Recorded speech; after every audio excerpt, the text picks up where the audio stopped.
बिहानै बाटो लागेको हामी बुढाबुढी। मेरो बुढा चाहिँ यस्तो बाटोमा आउँदै हुनुहुन्छ। बिस्तारो आउनु, बिस्तारो बिस्तारो। आमामामामामा यस्तो पहिरो छ। मैले ढिलो गरेँ अरे अनि मेरो बुढाको चाहिँ रिस उठिसक्यो। ननिसाउनु न, म आउँदैछु त। हेर्नु हेर्नु, पर्खिनु न। ए बुढा हो, पर्खिनु। तपाईँ त बुढीको माया पनि नलाग्ने हौ। पर्खिनु त। ला मलाई त छोडेर जानुभयो।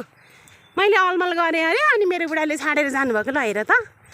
ए तर उताउडी गएर त पर्खिनुहुन्छ नि। मेरो बुढाले मलाई लास्टै आज रिस उठाएको छ कि मलाई अति नै छाडेर जानुभएको छ।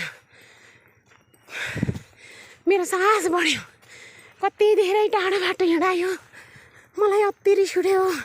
हेलो गाइजहरू, फाइनल्ली म चाहिँ आइपुगेँ मेरो बुढालाई भेट्नुको लागि। मेरो बुढा त एकैछिन मात्रै रिसाउनुहुन्छ नि त, मलाई पर्खिहाल्नुहुन्छ। हजुरहरूले मलाई सब्सक्राइब गरिदिनु होला। म हजुरहरूलाई नयाँ नयाँ भिडियोहरू पोस्ट गर्नेछु।